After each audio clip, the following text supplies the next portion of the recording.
They're moving away. I need to go get them quickly.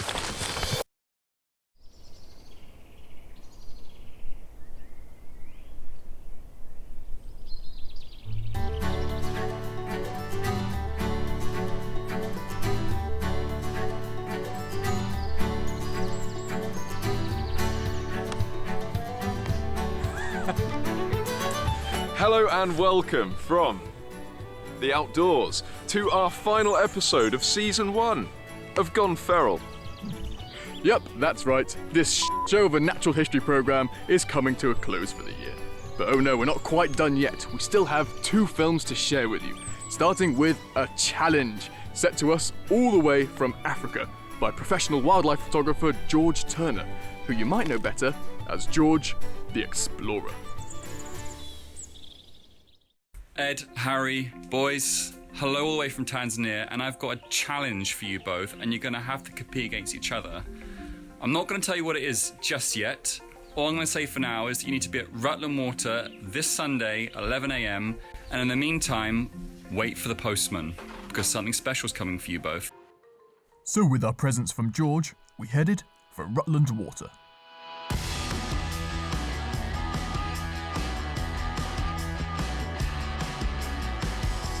I was first to arrive with my present from George, and then, a few minutes late, the other one arrived. Here comes the absolute turnip. What an idiot.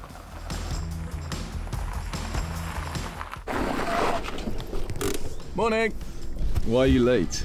You forgot something, didn't you? Yeah, I forgot George's present. I had to turn around and go get it. You're useless. We did what we could to pass the time until we got an update. Yep. Okay, hold on. Oh. It's George. Oh, great. He sent a video. Hello boys, hopefully you've been keeping very well. It's been tough here in Tanzania, as you can probably see. But let's get to the important stuff, your challenge. I know that you've got your gifts by now, and your task, if you choose to accept it, is to go out into the reserve, and you cannot leave the reserve. Take the best photograph you can with wildlife in it, and you have 2 hours starting from now. Oh, and I forgot to say, you have to get the photos developed, send them to me anonymously, and I'm going to pick the winner. So this really is a challenge. I'm hoping you've already started, actually. Okay, so wildlife in 2 hours with this. Yeah. So at precisely 11:33, we began our challenge. And then we collected our gear and actually started the challenge. For this challenge, I don't necessarily need to take a good photo, I just need to take a better photo than Harry. Normally that's quite straightforward, obviously. But with this thing, I'm a bit less sure. Okay, so we've only just started the challenge and already I found something to photograph. Come and have a look at what I've found. And it is a small skipper, just there.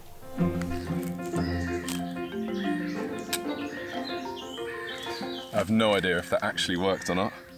That's one shot in the bag. Another important aspect of this challenge is that it's being judged by George. So I need to take a photo that appeals to George's tastes.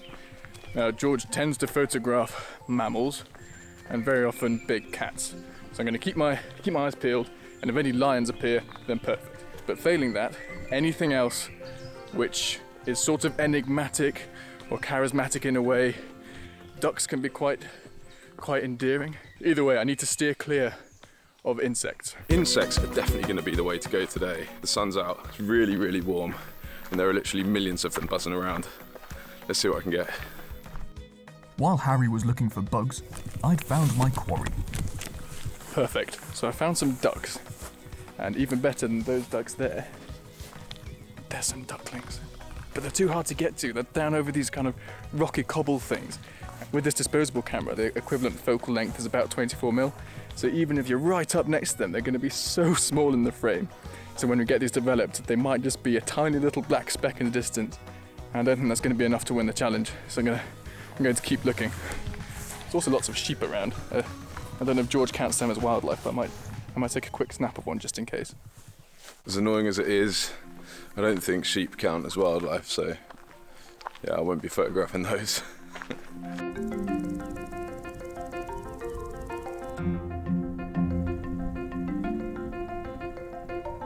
Cheap photo in the bag.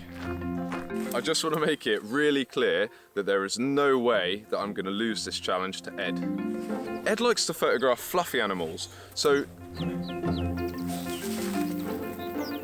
While Harry got distracted from insulting me, I got on with some complaining. George has set this challenge during the 2 absolute worst hours for wildlife photography. Lots of animals don't even come out until sort of dusk time, and secondly, the light is just horrendous. It's so bright and harsh. George, you absolute... Toads would be perfect for this challenge. They're relatively approachable compared to a lot of other animals around here. So I'm having a look around now. Further down the lake, Ed was getting excited. This is so exciting. I found more ducks. They're moving away. I need to go get them quickly. Damn, there they go.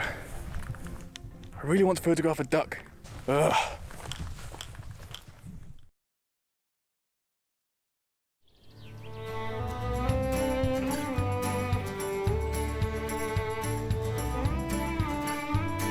We'll return to that challenge later to see who impresses George the most. But before then, we've got our second film to share with you, which I filmed all the way back in March. Hello, I'm in a field and I'm wearing a fleece, smashing up those British nature show stereotypes one at a time. Now this countryside was a very different place a few hundred years ago. Firstly because I wasn't here, but secondly because there's a slightly different cohort of animals. If, for instance, you decided to go for a stroll in the countryside back in the 16th century, there's a very small but very real chance you could see some grey wolves. The wolves have since been persecuted to extinction, and now our largest land carnivore is a bit less big and a bit less scary. It's the badger. Now, the wolves are still very much extinct, but another large mammal that went extinct during the 17th century has made a comeback, albeit a slightly controversial one. So, earlier this year, I went out to try and find and film some.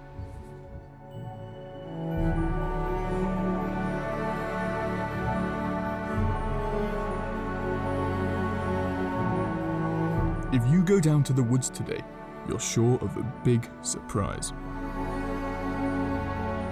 Firstly, because this isn't a wood, it's a forest. The Forest of Dean, actually, an ancient wild area of Britain where England meets Wales. And in this medieval forest, on the rich turf beneath the canopy, great beasts roam.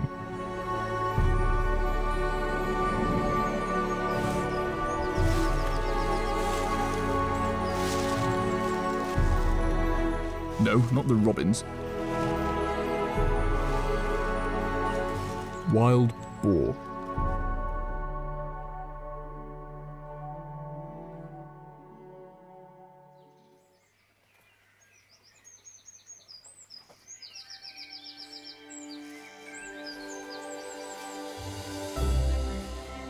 These boar are technically feral wild boar. The current population originates from escaped farm animals that had, well, gone feral back in the 90s. This means these British boar are less nervous of people than their wild cousins elsewhere in the world. The boar spend most of their time looking for food, and they aren't fussy. Being omnivores, they eat pretty much anything, primarily seeds, nuts, bulbs, roots, and green plants, but also eggs, small mammals, insects, and carrion if they happen upon it. To find all these delectables, they rely on their powerful sense of smell, and turf up the morsels using shovel-shaped snouts.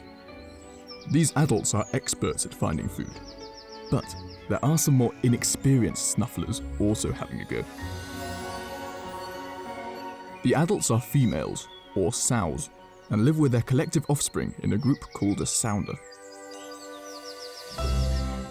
Adult males tend to live alone outside of the autumnal mating season. The young piglets look very different to the adults. Their stripy coats help camouflage the more vulnerable youngsters amongst the undergrowth.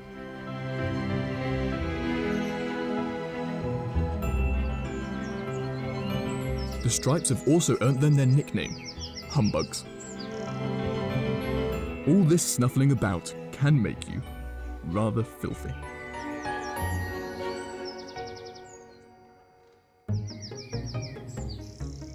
There's more to life for the humbugs though, than just shoving your face in dirt. These little piggies like to play. They jump around and tussle with one another for a couple of reasons. First and foremost, it's fun. Really fun. But there's also a pragmatic benefit.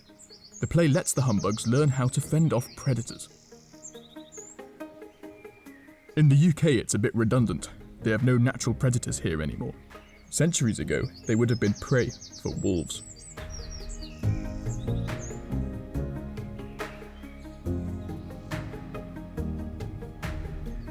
Playtime is exhausting though, and although the humbugs begin eating solid foods at only a couple of weeks old, they still rely on their mother's milk for up to 3 months.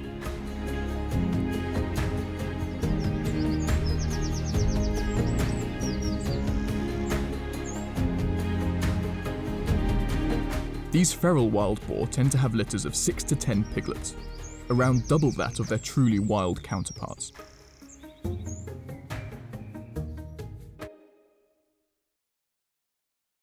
The return of boar has brought with it controversies. Minor property damage aside, their effect on the broader ecosystem is still not fully understood. On the one hand, they can open up areas of forest dominated by bracken, clearing the way for new trees to grow. They also rotivate the soil as they forage, feeding it with air and bacteria, creating a healthy environment for new plants to flourish. On the other hand, however, these activities may only be beneficial in moderation, and the lack of natural predators means the boar are less likely to spread their activity far and wide out of fear. So their long-term cumulative impact on local areas could be destructive. Objectively, the boar are neither good nor bad. They are just a native species doing their part to maintain a broader, healthy ecosystem.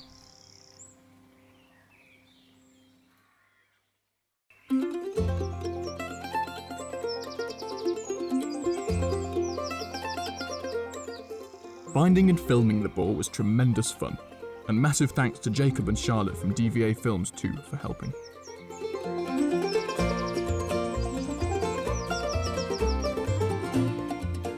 Sometimes the boar also try to lend a hand with production, and in fairness they handled the gear far better than Harry does.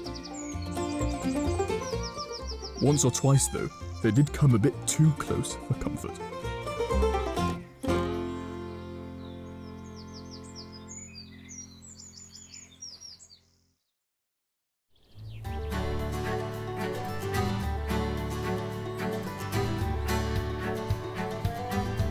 So, what did you reckon? A fair play, teammate. Some of those shots were absolutely brilliant.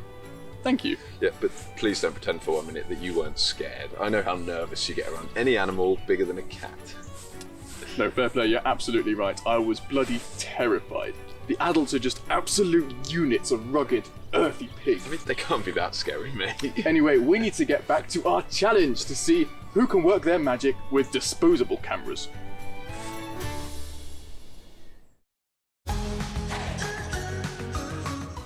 Photographing bugs with a cheap and cheerful camera was making Harry feel nostalgic.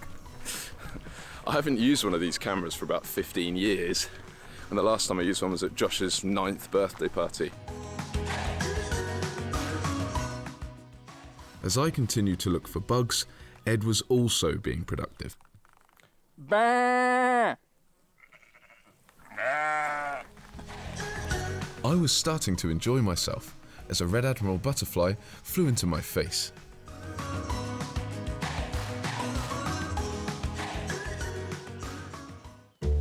Meanwhile, I was edging ever closer to my dream shot. I found the ducks. The ducks were great, but things got even better when my favourite subject arrived. Ducklings! Good luck beating this masterpiece, Harry. I also absolutely nailed this bird-in-flight shot of a black-headed gull.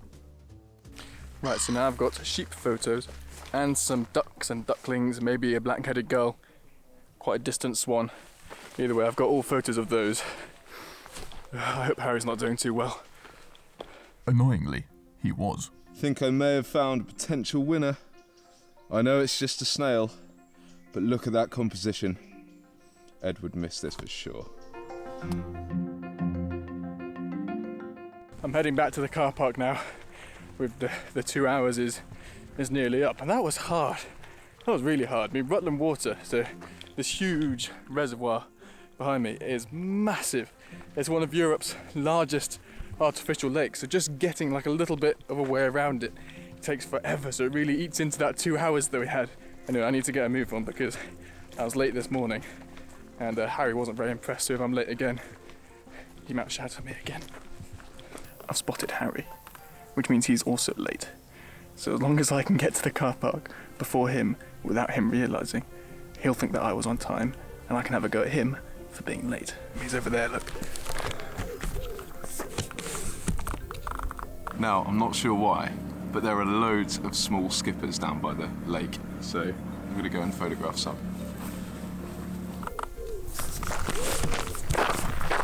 Here comes Harry.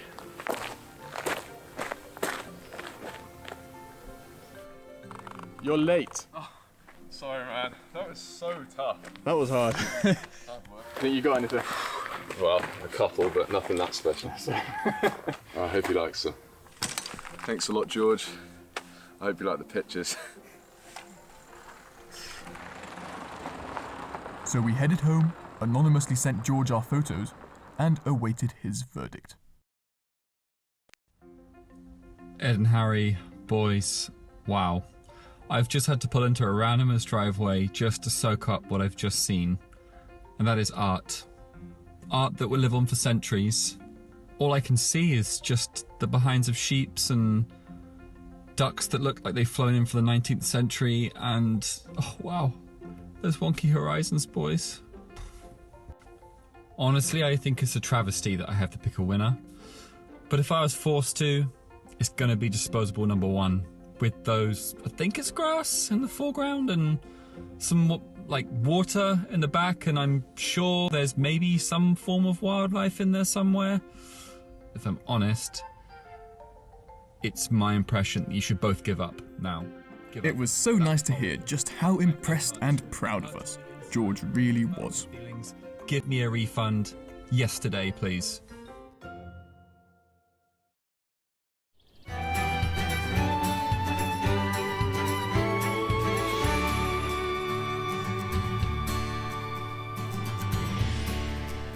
Well, George chose my photo, so I win. I was so sure one of my duck photos would win, especially one with ducklings or something. Yeah, I thought one of my insect photos would win. I guess we just don't know with George, do we? Anyway, well done. Cheers. Nice one. Well, thank you so much for watching this episode. And thank you so much for watching the whole series. It's been a lot of work, but bloody good fun. But we're by no means finished. We still have plenty of adventures and challenges that we want to do, so we're going to get to work on those. And we'll see you soon. Cheers.